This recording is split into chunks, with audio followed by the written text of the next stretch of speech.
নমস্কাৰ, মই আছিলোঁ BPF দলত। আৰু ফাৰ্ষ্টে আমি BJPত আছিলোঁ। BJPৰ পৰা আমি আহিলোঁ BPFত। বেছি দিন হোৱা নাই অৱশ্যে BPFত 7-8 মাহমান হৈ গ'ল। তো তাৰ পৰা আমি BPFত আমি ডিষ্ট্ৰিক্ট অৰ্গেনাইজিং ছেক্ৰেটাৰী আছিলোঁ। তাৰ পৰা আমি আৰু গুচি আহিলোঁ UPPL দলত। আজি মোটামুটি 70-75 জনমান হ'ব। তো আমাৰ নিজৰ বংশধৰে হয়, বেলেগ ইয়াতে নাই আৰু আমি অহা মতলবটো এনেকুৱা হ'ল, তো আমি 30 বছৰ আমি সংগ্ৰাম কৰিছিলোঁ।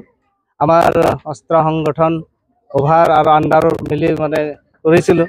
তো এতিয়া আমাৰ 2022ত আমাৰ চৰকাৰৰ লগত শান্তি চুক্তি হৈ গ'ল। তো তাৰপিছত আমি আমাৰ যেটা উন্নয়ন পৰিষদ গঠন কৰা দিয়া হ'ল। তো গঠন কৰা দিয়াৰ পিছত আমি যদি আৰু বিৰোধিতা দলত থাকি আমি যদি আমাৰ মানুহে আমি বিৰোধিতা কৰি থাকোঁ, তাতে সেইটোতো ঠিক নহ'ব। সেইটো কাৰণে আমি যেইটো চৰকাৰ আছে চৰকাৰৰ লগত আমি থাকিম, চৰকাৰৰ লগতে থাকিম। আৰু আমি চৰকাৰ এইকাৰণে আমি UPP দলত আমি আজি যোগদান কৰিলোঁ। বৰ্তমান চৰকাৰ ভালেই চলি আছে। আমি কাম কাজ আমি দেখিছোঁ, কিন্তু আমাৰ দেউশ্ৰী এলেকাত যদিও হোৱা নাই, কিন্তু আমাৰ কাৰ্যকৰ্তা এনেকুৱাই আছে, সেইটো কাৰণে আমাৰ ইমান কাম হোৱা নাই। তো বেলেগ বেলেগ চাইডত আমি দেখিছোঁ বহুত কাম আগবাঢ়ি আছে, আমাৰ ইয়াতেহে কাম ইমান হোৱা নাই।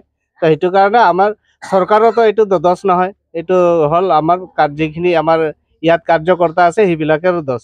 তো এইটো কাৰণে আমি দেখিছোঁ নিশ্চয় আমি আগবাঢ়ি আহিলে, আমি চৰকাৰৰ ফৰত আমি থাকিলে নিশ্চয় আমাৰ ইয়াত এৰিয়াত আমাৰ আৰু উন্নয়ন হ'ব, ভালকৈ উন্নয়ন হ'ব। আমি বিৰোধ কৰি থাকিলেতো নহ'ব। তো সেইটো কাৰণে আমি আশা। 7-8 মাহ BPF দলত থাকিছে, BPF দলৰ যি পৰিস্থিতি কেনেকুৱা আছে? এইটোতো তেনেকুৱা নহয়, আৰু যিমানখিনি আমাৰ কিবাটো আমাৰ চিষ্টেম হিচাপত আমাৰ এটা পাৰ্টি চলাব লাগে, সেই চিষ্টেমটো নাই ইহঁতৰ। মানে যাৰ যি মতে চলি থাকিব লাগে সেইমতে চলি আছে, মানে এটা চিষ্টেমে নাই। মানে আমি ইমান দিন হৈ গ'লো, মোক এনেকুৱা ৰেচপেক্ট দিয়া নাই ডিষ্ট্ৰিক্টত। এদিনো মই ডিষ্ট্ৰিক্টৰ অৰ্গেনাইজিং ছেক্ৰেটাৰী হিচাপত মোক দিছে, এদিনা এক্সিকিউটিভ মিটিঙত মোক মতা নাই। তো মই যেটা পাৰ্টিৰ নিৰ্দেশত আমি যেনেকুৱা মোক দায়িত্ব দিব সেই মৰ্মে আমি কাম কৰি আহিম। তো মই আজি নহয়, আজি বহুত বছৰ মই পাৰ্টি হিচাপতে কাম কৰি আহিছোঁ, আৰু সেই হিচাপত মোৰ ইণ্টাৰেষ্টো আছে। তো মই যেনেকুৱা মোক দায়িত্ব দিব সেই হিচাপত তো মই কাম কৰি যাম। আৰু নিশ্চয় মোৰ আশা আছে, মানে UPPF দল নিশ্চয় মই আগত মানে লৈ যাম বস্তুটো, কিবাটো পাৰ্টিৰ কিবা কাম কাজটো।